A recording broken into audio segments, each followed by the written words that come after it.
ಎಲ್ರಿಗೂ ನಮಸ್ಕಾರ. ಇವತ್ತು ನಾನು ಗರ್ಭದಲ್ಲಿಯ ಮಗುವಿನ ಬ್ರೈನ್ ಡೆವಲಪ್‌ಮೆಂಟು ಎಷ್ಟು ಆಗುತ್ತೆ? ಹೇಗಾಗುತ್ತೆ? ಅದಕ್ಕೆ ಯಾವ್ಯಾವ ವಿಷಯಗಳು ಪೂರಕವಾಗುತ್ತೆ? ಅನ್ನೋದ್ರ ಬಗ್ಗೆ ನಾವಿವತ್ತು ಡಿಸ್ಕಸ್ ಮಾಡ್ತಾ ಹೋಗೋಣ.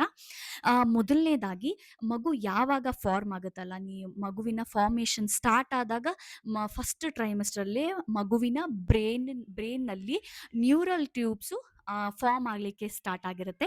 ಸೆಕೆಂಡ್ ಟ್ರೈಮಿಸ್ಟರ್ ಬಂದಾಗ ಪರ್ ಮಿನಿಟ್‌ಗೆ 2.5 ಲ್ಯಾಕ್ ನ್ಯೂರಾನ್ಸು ಕ್ರಿಯೇಟ್ ಆಗಲಿಕ್ಕೆ, ಪ್ರೊಡ್ಯೂಸ್ ಆಗಿರ್ಲಿಕ್ಕೆ ಸ್ಟಾರ್ಟ್ ಆಗಿರುತ್ತೆ ಬ್ರೈನಲ್ಲಿ.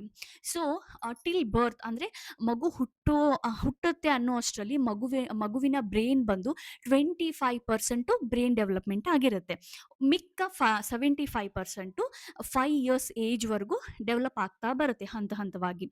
ಬಟ್ ಇಲ್ಲಿ ಏನಂತ ಹೇಳಿದ್ರೆ, ಏನು 25% ಬ್ರೈನ್ ಡೆವಲಪ್ ಆಗುತ್ತಲ್ಲ, ಅದು ತುಂಬಾ ಇಂಟೆನ್ಸ್ ಆಗಿ ಆಗುತ್ತೆ. ಸೊ, ಇಲ್ಲಿ ತಾಯಿ ಹಲವಾರು ವಿಷಯಗಳನ್ನ ಎವ್ರಿ ಡೇ ಪ್ರಾಕ್ಟೀಸ್ ಮಾಡೋದ್ರಿಂದ, ಹಲವಾರು ವಿಷಯಗಳನ್ನ ತನ್ನ ಲೈಫ್ ಸ್ಟೈಲ್ ಆಗಿ ಮಾಡ್ಕೊಳ್ಳೋದ್ರಿಂದ ಬ್ರೈನ್ ಡೆವಲಪ್‌ಮೆಂಟ್ ತುಂಬಾ ಅದ್ಭುತವಾಗಿ ಆಗುತ್ತೆ.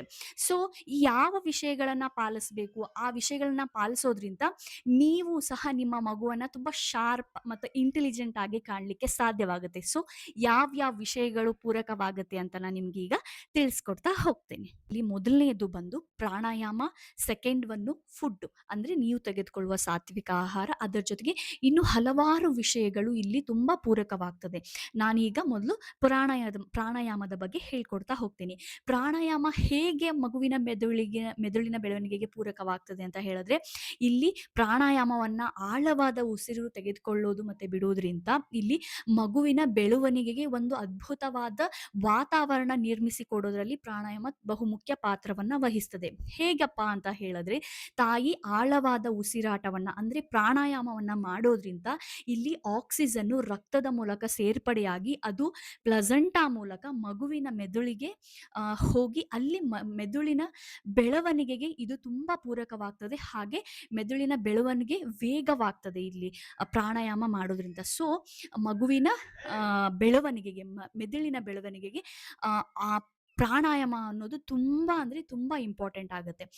ಪ್ರಾಣಾಯಾಮ ಮಾಡೋದ್ರಿಂದ ಇನ್ನೂ ಏನ್ ಬೆನಿಫಿಟ್ಸ್ ಇವೆ ಅಂತ ಹೇಳಿದ್ರೆ, ಇಲ್ಲಿ ಒತ್ತಡದ ಹಾರ್ಮೋನ್ಗಳ ನಿಯಂತ್ರಣವನ್ನ ಪ್ರಾಣಾಯಾಮ ಮಾಡ್ತದೆ. ಅಂದ್ರೆ ಯಾವ ತರ ಹಾರ್ಮೋನ್ಗಳು ಅಂತ ಹೇಳಿದ್ರೆ, ನೀವು ಸ್ಟ್ರೆಸ್ ಅಲ್ಲಿದ್ದಾಗ, ಪ್ರೆಗ್ನೆಂಟ್ ವುಮೆನ್ ಸ್ಟ್ರೆಸ್ ಅಲ್ಲಿದ್ದಾಗ ಕಾರ್ಟಿಸಾಲ್ ಅನ್ನೋ ಹಾರ್ಮೋನು ರಿಲೀಸ್ ಆಗುತ್ತೆ. ಸೊ, ಈ ಈ ಹಾರ್ಮೋನ್ ಇಂದ ಮಗುವಿನ ಮೆದುಳಿನ ಬೆಳವಣಿಗೆಗೆ ತುಂಬಾ ಎಫೆಕ್ಟ್ ಅನ್ನ ಮಾಡುತ್ತೆ. ಸೊ, ಇಲ್ಲಿ ನಾವು ತುಂಬಾ ಕಾಮ್ ಆಗಿ ಮತ್ತೆ ತುಂಬಾ ಹ್ಯಾಪಿ ಆಗಿ ಸ್ಟ್ರೆಸ್ ಫ್ರೀ ಇದ್ದಾಗ ಮಗುವಿನ ಓವರ್ ಆಲ್ ಡೆವಲಪ್ಮೆಂಟ್ ಜೊತೆಗೆ ಮಗುವಿನ ಮೆದುಳಿನ ಬೆಳವಣಿಗೆಗೂ ಸಹ ಇದು ತುಂಬಾ ಪೂರಕವಾಗ್ತದೆ. ಸೊ, ಹಂಗಾಗಿ ಪ್ರಾಣಾಯಾಮ ಮಾಡೋದು ತುಂಬಾ ಅತ್ಯಗತ್ಯ ಈ ಪ್ರೆಗ್ನೆನ್ಸಿ ಜರ್ನಿಯಲ್ಲಿ.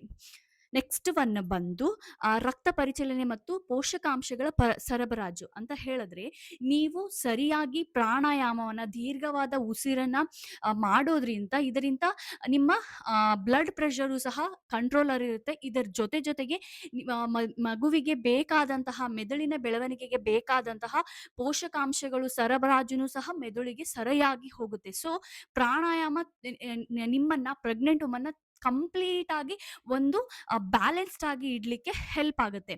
ನೆಕ್ಸ್ಟ್ ಒನ್ ಬಂದು ಹ್ಯಾಪಿ ಹಾರ್ಮೋನ್ಸ್‌ನ ರಿಲೀಸ್ ಮಾಡುತ್ತೆ. ಯಾವಾಗ ಗರ್ಭಿಣಿ ಸ್ತ್ರೀ ತುಂಬಾ ಕಾಮ್ ಆಗಿ, ತುಂಬಾ ಕಂಪೋಸ್ಡ್ ಆಗಿ, ತುಂಬಾ ಹ್ಯಾಪಿ ಆಗಿ ಇರ್ತಾಳಲ್ಲ, ಆ ಟೈಮಲ್ಲಿ ಹ್ಯಾಪಿ ಹಾರ್ಮೋನ್ಸ್ ರಿಲೀಸ್ ಆಗ್ತದೆ. ಯಾವುವು ಹ್ಯಾಪಿ ಹಾರ್ಮೋನ್ಸ್ ಅಂತ ಹೇಳಿದ್ರೆ, ಎಂಡೋಫ್ರಿನ್ ಮತ್ತು ಸೆರಿಟೋನಿನ್ ಅಂತ ಹೇಳಿ ಹ್ಯಾಪಿ ಹಾರ್ಮೋನ್ಸ್ ಇರುತ್ತೆ. ಸೊ, ಈ ಹಾರ್ಮೋನ್ಸ್ ರಿಲೀಸ್ ಆದಾಗ ಇದರಿಂದ ತಾಯಿ ತುಂಬಾ ಕಾಮ್, ರಿಲ್ಯಾಕ್ಸ್ಡ್ ಮತ್ತು ಹ್ಯಾಪಿ ಫೀಲ್ ಮಾಡ್ತಾಳೆ. ಸೊ, ಇದರಿಂದ ಮಗುವಿನ ಬ್ರೈನ್ ನರ್ವ್ ಸಿಸ್ಟಮ್ಮು ಮೇಲೆ ಪಾಸಿಟಿವ್ ಆಗಿ ಎಫೆಕ್ಟ್ ಮಾಡೋದ್ರಿಂದ ಮಗುವಿನ ಮೆದುಳಿನ ಬೆಳವಣಿಗೆ ತುಂಬಾ ಅದ್ಭುತವಾಗಿ, ತುಂಬಾ ಪಾಸಿಟಿವ್ ಆಗಿ ಮಗುವಿನ ಇಂಟೆಲೆಕ್ಚುಯಲ್ ತುಂಬಾ ಶಾರ್ಪ್ ಆಗ್ಲಿಕ್ಕೆ ಸ್ಟಾರ್ಟ್ ಆಗುತ್ತೆ. ಸೊ, ಈ ಓವರ್ ಆಲ್ ಪ್ರಾಣಾಯಾಮ ಅನ್ನೋದು ಪ್ರೆಗ್ನೆನ್ಸಿ ಜರ್ನಿಯಲ್ಲಿ ತುಂಬಾ ಅಂದ್ರೆ ತುಂಬಾ ಮುಖ್ಯವಾಗ್ತದೆ. ಸೊ, ಹಂಗಾಗಿ ಎಲ್ಲ ಗರ್ಭಿಣಿ ಸ್ತ್ರೀಯರು ಪ್ರಾಣಾಯಾಮವನ್ನ ಮಾಡಿ ಅಂತ ನಾನು ಹೇಳ್ತೇನೆ.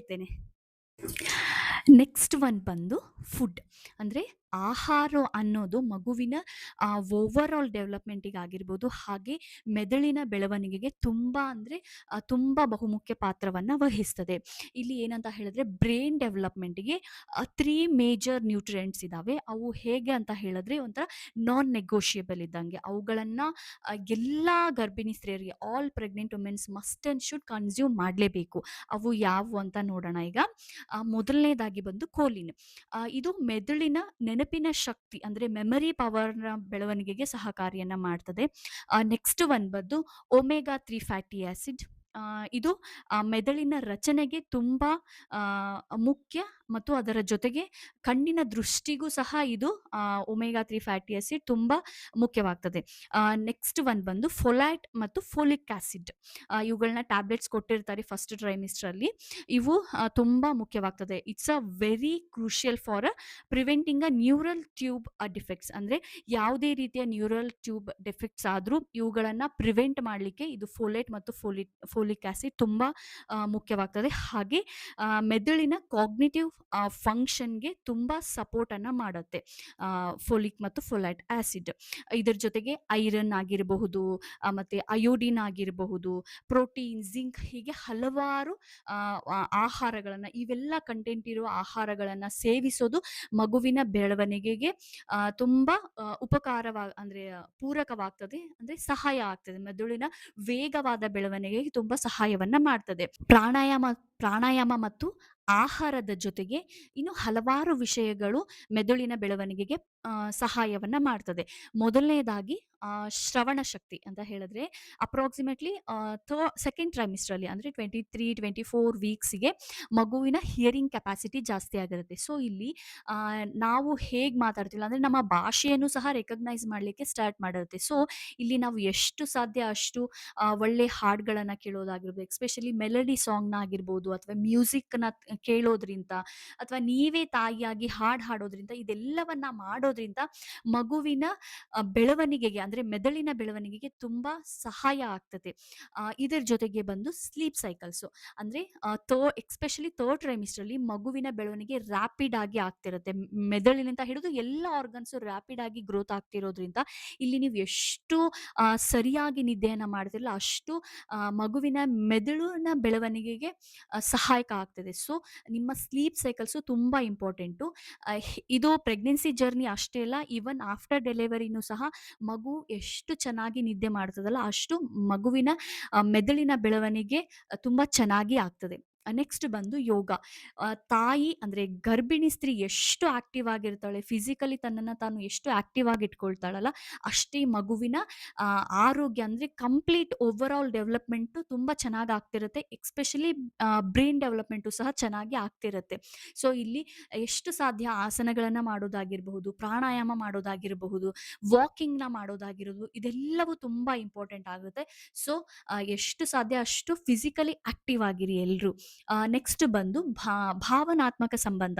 ಇದನ್ನ ಹೇಗೆ ಮಾಡ್ಲಿಕ್ಕೆ ಸಾಧ್ಯ ಭಾವನಾತ್ಮಕ ಸಂಬಂಧ ಅಂತ ಹೇಳಿದ್ರೆ, ನೀವು ಗರ್ಭ ಸಂವಾದವನ್ನ ಮಾಡಿದಾಗ ಅಂದ್ರೆ ಟಾಕ್ ಟು ಬೇಬಿ ಮಾಡಿದಾಗ ನೀವು ಎಷ್ಟು ಮಗುವಿನ ಜೊತೆಗೆ ನಿಮ್ಮನ್ನ ನೀವು ಕನೆಕ್ಟ್ ಮಾಡ್ಕೊಳ್ಳಿಕ್ ಟ್ರೈ ಮಾಡ್ತಿರಲ್ಲ ಅಷ್ಟು ನಿಮ್ಮ ಬಾಂಧವ್ಯ ಹಾಗೆ ಮಗುವಿನ ಬೆಳವಣಿಗೆ ತುಂಬಾ ಚೆನ್ನಾಗಿ ಆಗ್ತದೆ. ಹೇಗೆ ಅಂತ ಹೇಳಿದ್ರೆ ಇಲ್ಲಿ ತಾಯಿ ಮಗುವಿನ ಜೊತೆಗೆ ತುಂಬಾ ಪ್ರೀತಿಯಿಂದ ಮಾತಾಡಿದಾಗ ತಾಯಿಯ ದೇಹದಲ್ಲಿ ಹ್ಯಾಪಿ ಹಾರ್ಮೋನ್ಸ್ ರಿಲೀಸ್ ಆಗುತ್ತೆ. ಸೊ ಈ ಹ್ಯಾಪಿ ಹಾರ್ಮೋನ್ಸು ತಾಯಿಯ ಪ್ಲಸೆಂಟಾ ಮೂಲಕ ಮಗುವಿಗೆ ಹೋಗಿ ಮಗುವಿನ ಮೆದುಳಿನ ಬೆಳವಣಿಗೆಗೆ ತುಂಬಾ ಅಂದ್ರೆ ತುಂಬಾ ಪೂರಕವಾಗ್ತದೆ. ಸೊ ಇಲ್ಲಿ ಎಷ್ಟು ಸಾಧ್ಯ ಅಷ್ಟ ಮಗುವಿನ ಜೊತೆಗೆ ಮಾತನಾಡೋದಾಗಿರಬಹುದು, ಇವನ್ ಆಗ್ಲೇ ನಾನು ಶ್ರವಣ ಶಕ್ತಿಯಲ್ಲಿ ಹೇಳಿದಾಗೆ ಮ್ಯೂಸಿಕ್ ಥೆರಪಿ ತಗೊಳ್ಳೋದಾಗಿರ್ಬೋದು, ಹೀಗೆಲ್ಲ ಮಾಡಿದಾಗ ಮಗುವಿನ ಓವರ್ ಆಲ್ ಡೆವಲಪ್ಮೆಂಟು ಮತ್ತೆ ಮೆದುಳಿನ ಡೆವಲಪ್ಮೆಂಟ್‌ಗೆ ಆ ಸಹಕಾರಿ ಆಗತ್ತೆ.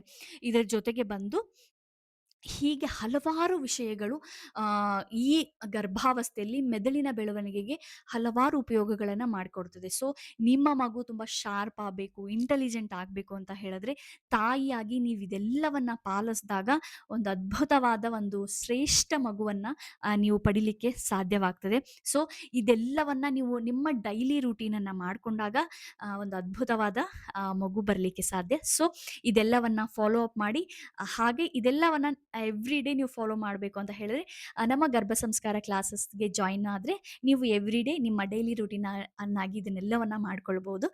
ಸೊ, ನಮ್ಮ ಕ್ಲಾಸಸ್‌ಗೆ ಜಾಯಿನ್ ಆಗಿ ಎಲ್ರಿಗೂ ತುಂಬು ಹೃದಯದ ಧನ್ಯವಾದಗಳು.